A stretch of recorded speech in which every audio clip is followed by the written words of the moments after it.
Ang pagising na maaga at manalangin sa Panginoon na mataimtim ay pinakamahalagang bagay na dapat nating gawin sa pagsimula ng ating bagong araw. Huwag nating kakalimutan na bigyan ng pasasalamat ang ating Panginoon sa lahat ng mga kabutihan na Kanyang ibinigay sa atin sa araw-araw.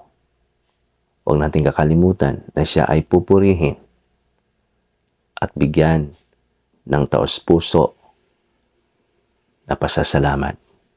Dahil alam natin na kung wala ang tulong ng Panginoon, ay wala po tayong magagawa sa ating buhay. Kaya kung nais mo na simulan ang iyong araw na mayroon pong pagpapala na nagmumula sa Diyos, gumising ka ng maaga at manalangin ng taimtim at purihin siya sa iyong buhay.